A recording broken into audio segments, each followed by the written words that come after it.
सीतापुर नाम के गांव में शारदा प्रसाद नाम के पति पत्नी रहा करते थे। उनका इकलौता बेटा रमेश को अनहोनी चीज बहुत पसंद थी। वो बचपन से हर चीज को अनहोनी तरीके से करना पसंद करता था। वो दौड़ते हुए खाना खाता था, हंसना और रोना एक ही साथ करना पसंद करता था।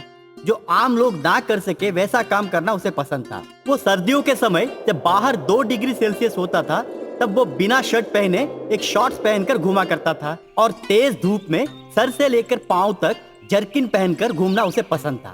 उसे देखकर लोग सभी हैरान हो जाते थे। कभी कभी लोग उसे पागल भी समझते थे।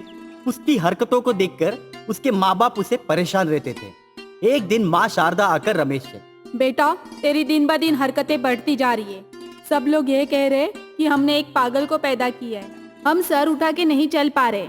माफ करना बेटा, तू अगर ऐसा ही करता जाएगा तो तुझे घर से निकल जाना होगा, क्योंकि लोग मुझे बोल रहे एक पागल को घर में रखने से अच्छा उसे पागल खाने में रखना जरूरी है। तू अपनी हरकतों से बाज नहीं आएगा तो हमें मजबूरन तुम्हें पागल खाने में भर्ती करना होगा।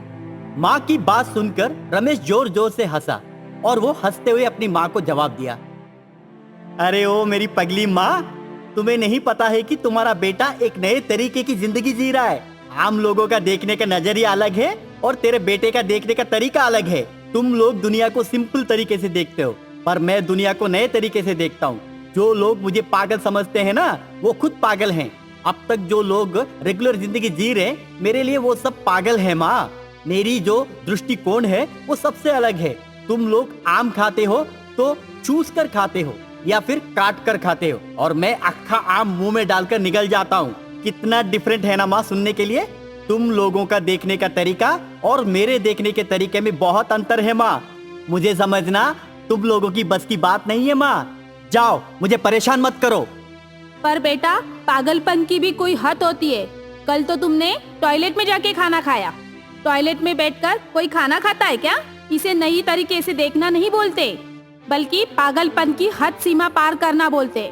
माँ की बात सुनकर फिर से जोर से हंसा और हंसते हुए बोला, अरे मेरी माँ, खाना खाते हैं तब जाकर हमें सुबह टॉयलेट आता है, और उसी टॉयलेट में हम खाना क्यों नहीं खा सकते? अरे पागल तो तुम लोग हो। मैं सही दिशा में जा रहा हूँ। जाओ, अब मेरा सर मत खाओ। जाकर मेरे लिए नाश्ते में कॉकरोच फ्राई बनाकर लेकर आओ। बहुत जोर से भूख लगी है, जाओ। शारदा को करना क्या है समझ में नहीं आई और वो माथा पीटते हुए रसोई घर में गई। शारदा अपने पति प्रसाद के पास रोती हुई जाकर बोली, ओ जी, आपका बेटा पागल हो गया है। उसको पागल खाने में भर्ती कर दीजिए, और मैं उसे अभी बर्दाश्त नहीं कर पाती हूँ। जल्द से जल्द आपने उसको ठिकाने नहीं लगाया तो मैं खुद पागल हो जाऊंगी, और पागल बनके आपको और आपके बेटे को मैं मार डालूंगी। शारदा की बात सुनकर प्रसाद डर गया और वो घबराते हुए बोला, अरे भगवान, तुम इतनी बड़ी बड़ी बातें मत करो। जैसे हीरे को हीरे से काटा जाता है, वैसे एक पागल को पागल ही ठीक कर सकती है। प्रसाद की बात सुनकर शारदा को कुछ समझ में नहीं आई। प्रसाद उसे समझाने के चक्कर में आकर बोला, तुम मेरी बात समझ नहीं पाई ना। मैं इसे एक ऐसी लड़की से शादी कराऊंगा जो इसके पागलपन को ठीक कर सके। जल्द से जल्द इसकी शादी करके ही रहूंगा। इतना कह प्रसाद उसके बेटे के लिए रिश्ता ढूंढने में लग गया। तरह तरह के पागल औरतों को उसने ढूंढा। आखिर में उसे एक ऐसी लड़की दिखी जो खुद पागल भी है और उसके हाथ 10 फुट के हैं। प्रसाद रमेश और शारदा को उस लड़की के घर लेकर गया। रमेश को उस लड़की से पहले ही नजर में प्यार हो गया और वो उससे अकेले में बात करने को कहा। रमेश और अनामिका दोनों कमरे में गए और रमेश उससे पूछा, ओए लड़की, तेरा नाम क्या है? तू होता कौन है मेरा नाम पूछने के लिए? वैसे तो मेरा नाम अनामिका है, पर ये मैं तुझे क्यों बताऊं? अच्छा किया तेरा नाम मुझे अनामिका नहीं बताया। अगर बताती ना, मैं ये शादी के लिए पक्का तैयार नहीं होता। तू मुझे बहुत अच्छी लगी। मुझे ठीक तेरी जैसी लड़की की तलाश थी। अच्छा ये बता, तू गाना गाती है? तब अनामिका रमेश को खूब पीटती है और पीटने के बाद बोली, कैसा लगा मेरा गाना? बहुत अच्छा है ना? रमेश को समझ में आया कि ये गाने का मतलब है पीटना। तब रमेश उससे पूछा, अच्छा तो तुझे पीटना आता है? तब अनामिका अपने बेसुर आवाज में गाना गाई। रमेश को अनामिका खूब भाग गई और वो भागते हुए जाकर अपने माँ बाप से कहा, थैंक यू मम्मी पापा, मुझे ये लड़की बहुत पसंद आ गई। ठीक मेरे टेस्ट की लड़की है। मैं इससे शादी करने के लिए तैयार हूँ। रमेश और अनामिका की शादी हो गई। दोनों पागल होने के कारण वो दोनों ये ठान लिए कि उनकी सुहाग रात दिन दहाड़े बीच सड़क पर करना चाहिए। प्रसाद और शारदा जबरदस्ती करके उनके उस पागलपन को रोक दिए। अनामिका पागल तो थी ही, साथ साथ उसके लंबे 10 फुट के हाथ में जादू भी था। वो अपने हाथ की करामती से आसपास के लोगों के घरों का खाना चुरा के खाती थी। अगर कोई बाइक तेजी से दूर जाते हुए उसे दिखा तो अपने दोनों लंबे हाथों से उस बाइक को पकड़कर नीचे पटक देती थी और अपने लंबे हाथों से मार्केट से चिकन, मटन, सब्जियां वगैरह चुरा के घर पर लेकर आती थी। कॉलोनी के सभी लोग अनामिका से परेशान हो गए।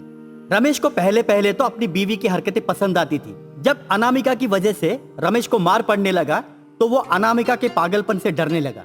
एक दिन तो अनामिका ने हद ही कर दिया। वो रमेश को अपने दोनों लंबे हाथों के हथलियों पे बिठा के बाहर घूमने चली गई। सभी लोग रमेश की ओर देखकर मजाक उड़ाने लगे। शारदा और प्रसाद की परेशानी और बढ़ गई। अनामिका के पागलपन को देखकर रमेश अब नॉर्मल लोगों जैसा बर्ताव करने लगा। अब वो अनामिका के डर से घर पर आना भी बंद कर दिया। शारदा को कुछ समझ में नहीं आई। पहले उसका बेटा पागल था, वो अब सुधर गया, पर अब बहू पागल है। इसे कैसे सुधारना होगा उसे समझ में नहीं आ रहा था। एक दिन वो जंगल के ओर निकल पड़ी और जाते शारदा के ओर देखकर सब कुछ समझ गया। बेटी, मुझे तुम्हारी समस्या समझ में आ गया। तुम्हारे घर में जो तुम्हारी बहू है वो मोक्ष की तलाश में है। वो कोई आम औरत नहीं है। उसके हाथों में जो जादुई ताकत है वो पिछले जन्म के कुकर्म के वजह से उसे मिला है। उसकी शादी जब किसी पागल लड़के से होगा तब जाकर उसकी मुट्ठी मिलेगी, ये उसकी कुंडली में लिखा गया है। तुम फिक्र मत करो, मैं तुम्हें एक औषध देता हूँ। तुम्हें उस औषध को किसी भी हालत में उसे खिलाना होगा, पर एक बात ध्यान रखना, वो इस औषध को पीने के लिए कतई तैयार नहीं होगी। औषध को देखकर वो समझ जाएगी इसके पीछे का राज क्या है। तुम्हें उसे धोखे से खिलाना होगा। इसके लिए तुम्हें कोई योजना बनाना होगा। याद रखना, उसे अगर इस दवाई के बारे में जरा भी पता लगा तो ये दवाई बिल्कुल काम नहीं करेगी। संभल के बेटी, तथास्तु। इतना कहने के बाद शारदा दवाई को लेकर वहां से निकल गई। शारदा उस दवाई को अलमारी में छुपा के रखी। वो मौके की तलाश में थी। उसे किसी भी कीमत पर उस दवाई को अनामिका को पिलाना था। शारदा को पता था कि अनामिका हर बात को उल्टे तरीके से समझती है, इसलिए उसने एक बहाना बनाया। बेटी अनामिका, तुम्हारी माँ ने तुम्हारे लिए मोतीचूर के लड्डू भिजवाए और तुम्हारी माँ का ये कहना है कि तुम्हें ये लड्डू आग बंद करके खाना होगा। अगर तुम ऐसा करोगी तो तुम्हारे अंदर की ताकत और बढ़ जाएगी और तुम ऐसा करोगी तो तुम अपने पति को अपनी कलाकारी से खुश रख पाओगी। तुम्हें तुम्हारा पति अच्छा लगता है ना, तो उसके लिए तुम्हें ये लड्डू आग बंद करके खाना होगा। अनामिका शारदा से बोली, ओए बुढ़िया, तुम्हें कौन बोला मेरा पति मुझे अच्छा लगता है करके? मुझे वो अच्छा नहीं लगता है और मुझे उसे खुशी नहीं दुख देना है। उसको दुख दूंगी तो ही मैं ये लड्डू खाऊंगी। शारदा को पता चल गया कि ये हर बात को उल्टे तरीके से समझती है। वो हाँ बोलकर अनामिका की आंखों में पट्टी बांधती है और वो दवाई बड़े प्यार से उसे पिला देती है। दवाई खाने के तुरंत बाद अनामिका बेहोश हो गई। बेहोश होके कम से कम 3 घंटे तक वो नहीं जागी। 3 घंटे तक बेहोश होना देखकर शारदा परेशान हो गई। ठीक 3 घंटे के बाद जब अनामिका आंखें खोली तो उसके लंबे हाथ छोटे हो गए। आंखें खोलने के तुरंत बाद वो अपनी सास को देखकर उसका चरण छूती है। शारदा को तब मालूम पड़ गया कि अनामिका नॉर्मल हो गई है। तब अनामिका अपनी सास से, अरे सासू माँ, आपका बेटा कहाँ पर है? कुछ दिनों से दिखाई नहीं दे रहे। मैंने उनको बहुत दुख दिया है ना, मैं उनसे माफी मांगना चाहती हूँ। बताइए कहाँ पर है? और मैंने आपका और ससुर जी का भी दिल दुखाया है, मुझे माफ कर दीजिएगा। तब शारदा अनामिका से, बेटी, तुम्हें तुम्हारी गलती का एहसास हो गया है, वही हमारे लिए काफी है। शारदा तुरंत रमेश को फोन लगाई और घटी सारी बातें उससे बताई। तब रमेश भागते हुए घर पर आया और अपनी नॉर्मल बीवी को देखकर खुश हुआ। उस दिन के बाद उनके गृहस्थ जीवन में शांति ही शांति रही। ठीक 1 साल के अंदर उनके यहाँ सुंदर सी बालिका पैदा हुई और सबसे बड़ी बात यह है कि उस बालिका का हाथ भी लंबे थे और वो देखकर घर वाले पूरा चौंक गए और डर भी गए। कुडाल नाम के गांव में शारदा प्रसाद नाम के पति पत्नी रहते थे। दोनों दिल के बहुत अच्छे थे। प्रसाद नारियल का व्यापारी था, शारदा हमेशा पूजा पाठ में व्यस्त रहती थी। सुबह उठना, मंदिर जाना, पूजा पाठ करना, फिर घर पर आकर टीवी लगा के सुदर्शन चैनल या फिर भक्ति चैनल देखना ही उसकी जीवन शैली थी। प्रसाद नारियल व्यापारी होने के बावजूद उसने अपने दोनों बेटे रमेश और सुरेश को शहर में पढ़ाकर उन्हें सॉफ्टवेयर इंजीनियर बनाया। रमेश और सुरेश दोनों मुंबई शहर में रहते थे। उनको अपना गांव बिल्कुल पसंद नहीं था। वो शहर के चमक दमक में इतना घुल गए थे कि उन्हें शहर के सिवाय अपना गांव नहीं दिख रहा था। वो माँ बाप को 10 दिन में एक बार फोन करते थे। एक बार ऐसे ही फोन करते वक्त बड़े बेटे रमेश से उसकी माँ शारदा फोन पर बोली, बेटा तू घर का बड़ा है, पहले तेरी शादी होनी चाहिए। अब तू ठीक से कमाने भी लगा है। मैं सोच रही हूँ कि तुम्हारी शादी जल्द से जल्द कर दूँ। तुम्हारे लिए लड़की ढूंढना चाहती हूँ। अगर तुम्हारी इजाज़त हो तो मैं पंडित जी से बात करके तुम्हारे लिए लड़की ढूंढने के लिए बोलती हूँ। माँ की बात सुनकर रमेश परेशान हो जाता है और वो अपनी माँ से, क्या माँ, जब भी देखो सिर्फ शादी शादी करके पीछे पड़े रहते हो। शादी करनी है तो मैं खुद लड़की ढूंढ लूंगा। मुझे आपकी कोई इजाजत की जरूरत नहीं है। जब मेरी मनपसंद लड़की मुझे मिल जाएगी तब जाकर मैं खुद शादी कर लूंगा और आपको शादी का न्योता दूंगा। दोबारा आप मुझसे शादी की बात मत कीजिए। मैं इसलिए आपसे फोन करने के लिए डरता हूँ। वैसे भी हम अभी बच्चे नहीं हैं। आज के बाद मैं जब फोन करूँ तो मेरे बारे में पूछिए, पर शादी के बारे में मत पूछिए। रखता हूँ फोन, कहकर उसने फोन काट दिया। शारदा को बेटे की बात बहुत बुरा लगा, पर मन ही मन उदास होकर बिना अपने पति को कुछ बताए चुप हो गई। प्रसाद शारदा की उदासी परख लिया, पर वो भी शारदा से बिना कुछ पूछे चुप हो गया। कुछ दिन के बाद शारदा को छोटा बेटा सुरेश फोन किया, माँ मुझे आपसे एक बात करनी थी। मैं और भाई ने यहीं मुंबई में शादी कर ली है। आप दोनों को बुलाने के बारे में सोचे थे, पर शादी इतनी जल्दबाज में हो गई कि बुलाने के लिए वक्त भी नहीं मिला। भैया आपसे बात करने के लिए ही हिचकिचा रहे थे, इसलिए मैं आपको इन्फॉर्मेशन दे रहा हूँ। आप और बाबूजी बुरा मत मानिए। हम वक्त निकालकर आपकी बहुओं के साथ जरूर गांव आएंगे। पूरे गांव वालों को बुलाकर एक बहुत बड़ी पार्टी भी देंगे। काम में फुर्सत नहीं है, इसके लिए आने के लिए थोड़ा देर हो जाएगी, क्योंकि आपकी दोनों बहू भी हमारे कंपनी में ही नौकरी करते हैं। और एक बात बता देना चाहता हूँ, भैया की बीवी साउथ इंडियन है और मेरी बीवी पंजाबन है, मतलब नॉर्थ इंडियन है। भैया की बीवी का नाम अनामिका है और मेरी बीवी का नाम मोना सिंह है। आपको बताना मेरा फर्ज माना, इसलिए मैंने आपको बता दिया। रखता हूँ माँ। इतना कहने के बाद सुरेश फोन काट दिया। शारदा फूट फूट के रोई और उसके पति आने के बाद सब कुछ बताई। तब प्रसाद उससे बोला, तू पगली गई है। मुझे तो हमारे दोनों बेटे के ऊपर कभी भरोसा था ही नहीं। जब वो शहर चले गए और शहर से गांव आना पसंद नहीं किए, तभी मुझे पता चल गया कि वो दोनों हमारे हाथ से निकल गए। पर मैं तुम्हारा दिल तोड़ना नहीं चाहता था, इसलिए मैंने तुमसे ये बात कभी जिक्र नहीं किया। बच्चों की परवरिश करने तक ही हमारी जिम्मेदारी है। उनका भविष्य का फैसला हम कभी नहीं ले सकते, क्योंकि वो जब से कमाने लगे खुद का फैसला खुद ले रहे। ज्यादा सोचना मत पगली, बस अभी यही दुआ कर तुम्हारी बहू दोनों तुम्हारे बेटे दोनों जैसा ना हो। अब जाके सो जा। इतना कहकर वो खुद सो गया। शारदा को मगर नींद नहीं आई। कुछ दिनों के बाद शारदा के यहाँ उनके दोनों बहू आए। रमेश और सुरेश बिजी होने के कारण वो नहीं आ पाए। दोनों बहू आपस में टॉम एंड जेर्री की तरह लड़ रहे थे। अनामिका हमेशा साउथ इंडियन लोग अच्छी बोलती थी और मोना सिंह नॉर्थ इंडियन सबसे अच्छे हैं ये बोलती थी। लेकिन दोनों अपने सास ससुर के प्रति बहुत श्रद्धा दिखाए। वो बात देखकर शारदा और प्रसाद दोनों खुश हुए। उन दोनों के झगड़े सुबह होते ही शुरू हो जाते थे। अनामिका उठते ही कौशल्या सुप्रजा रामा पूर्वा संध्या प्रवर्तित टीवी में लगाती थी, तो मोना सिंह नींद से जागकर चैनल तुरंत बदल के एक ओंकार सतनाम वाहेगुरु के पवित्र भजन लगाती थी। तो अनामिका गुस्से में रूठ कर रसोई घर में चली जाती थी। ये सब देखकर शारदा मन ही मन हंसने लगती थी। तब शारदा दोनों बहू से बोली, भगवान तो भगवान होते, तुम दोनों के भाषा में अंतर है, लेकिन भगवान के बीच कोई अंतर नहीं है। आपस के झगड़े में भगवान को मत घसीटो, इससे ही दुनिया में नफरत फैलती है। तुम तिरुपति बालाजी को मानती हो और वो वाहिगुरु को मानती है। मेरे लिए दोनों बराबर है। जो पहले उठा वह अपने श्रद्धा के मुताबिक भजन लगाएगा और बाद में जो उठेगा उसको कोई हक नहीं बनता है सामने वाले की श्रद्धा को ठेस पहुंचाए। कम से कम आज से तुम दोनों भगवान को तो छोड़ दो। व्यक्तिगत तौर पे तुम दोनों में कुछ भी झगड़ा हो वो तुम दोनों की बात है, पर आज से श्रद्धा को बीच में मत लाओ। तब दोनों बहू शारदा की बात मानकर हाँ बोलते हैं। अब किचन में अनामिका सास के लिए फिल्टर कॉफी बनाकर लाती है। सास ससुर दोनों को लाकर देती है। दोनों को कॉफी पीने की आदत नहीं है, फिर भी जबरन कॉफी पीते हैं। दूसरी ओर मोना सिंह मलाई वाला चाय बनाकर लाती है।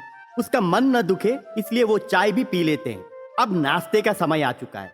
अनामिका नाश्ते में इडली, डोसा, वड़ा, उसके साथ सांबार, चटनी बनाकर अपने सास ससुर को देती है।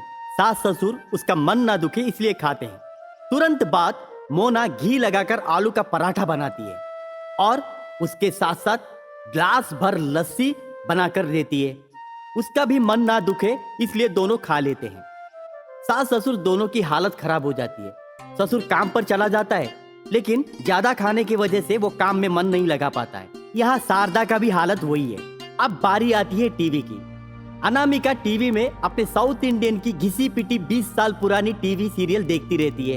तब मोना सिंह आकर अनामिका के हाथ से रिमोट खींचकर अपनी पसंदीदा 20 साल पुरानी घिसी पिटी हिंदी सीरियल लगाती है। उस बात से अनामिका को गुस्सा आया और वो गुस्से में, अयो, मैंने पहले टीवी लगाया था और तुम्हारा हक भी नहीं बनता है कि मेरे देखे हुए सीरियल को बंद करके अपनी सीरियल लगाने का, वरना मेरे को भी छीनना आती है।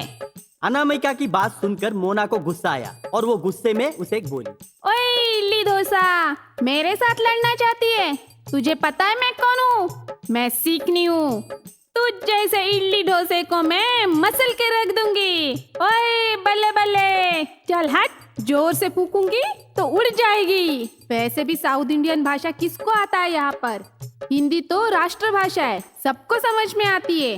ओए रामा, इसलिए तो साउथ इंडियन पिक्चर आजकल पूरी दुनिया में छाई है। हमारी साउथ इंडियन फिल्में जितनी कमाती है ना, उसमें से आधा भी तुम्हारी हिंदी फिल्में नहीं कमाती।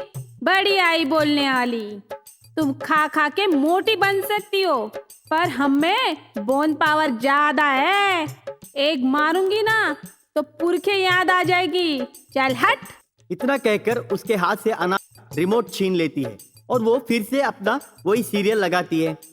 उसके हाथ से रिमोट खींचते हुए देखकर मोना सिंह को बहुत गुस्सा आता है और वो भी उसके हाथ से रिमोट खींच लेती है और वो फिर से अपना सीरियल लगाती है। बाद में अनामिका को गुस्सा आता है। दोनों में नोक झोंक बढ़ जाती है। अब दोनों एक दूसरे के बाल पकड़कर झगड़ा शुरू करते हैं। इतने जोर से झगड़ते हैं कि जमीन पे पटक पटक के एक दूसरे को मारते हैं। शारदा उनकी वो हालत देखकर परेशान हो जाती है। शारदा भागते हुए आकर दोनों को रोकती है। सास को आते देखकर दोनों रुक जाते हैं। तब शारदा उन दोनों से, तुम दोनों को शर्म नहीं आती? छोटे बच्चों की तरह लड़ रहे हो। आसपास वाले देखेंगे तो क्या सोचेंगे? जंगली जानवरों की तरह तुम दोनों लड़ रहे हो। तुमसे तो जानवर अच्छे हैं। मुझे ये सब अच्छा नहीं लगता है। अगर रहना है तो अदब से रहना। मैं सब बर्दाश्त कर लूंगी, लेकिन बदतमीजी बर्दाश्त नहीं कर पाऊंगी। शारदा की बात सुनकर दोनों बहू सर झुकाते हुए अपने अपने कमरे में चले जाते हैं। अब दोपहर का भोजन का समय आया। दोपहर में भी अनामिका साउथ इंडियन खाना बनाई और मोना पंजाबी खाना बनाकर दोनों सास ससुर को भर पेट खिलाई। फिर रात को भी वही हुआ। ऐसे कुछ ही दिनों में सास ससुर दोनों खा खा के बीमार पड़ गए। अस्पताल में भर्ती हो गए। अस्पताल में भर्ती होने के बाद अनामिका और मोना दोनों अपने अपने पति को फोन करके बुलाए। दोनों बेटे भागते हुए आ गए। अनामिका और मोना दोनों अपने सास ससुर की सेवा अच्छी तरीके से किए। अस्पताल के डॉक्टर भी वो देखकर हैरान हो गए। कुछ दिनों में सास ससुर दोनों की तबीयत ठीक हो गई। पूरे परिवार वाले घर वापस आए। तब ससुर अपनी दोनों बहुओं से बोला, बेटी, जिसकी जो आदत रहती है वो वही आदत से चलेगा। वैसे ही खाना खाएगा तो उसकी सेहत भी ठीक रहेगा। तुम दोनों की खाने की आदत अलग है और तुम्हारा खाना हमें कैसे पचेगा। पर अचानक इतने सालों के बाद तुम आकर हमें तुम्हारे जैसे बनाने के लिए कोशिश करोगे। हम मजबूरन तो वो आदत डाल सकते हैं, पर हमारा शरीर तो वो आदत नहीं डाल सकता है ना बेटी। अनामिका और मोना दोनों जाकर सास ससुर के पैर छूकर माफी मांगे और वो अपने पति को शहर जाने के लिए साफ साफ मना कर दिए। उनको शहर से ज्यादा गांव में रहना ही पसंद है, ये कहकर शहर जाना टाल दिए। रमेश, सुरेश में भी वो बदलाव आया। अब वो भी शहर की चकाचौंध से दूर होकर गांव में ही घर बसाने के लिए सोचे। सब आराम से रहने लगे।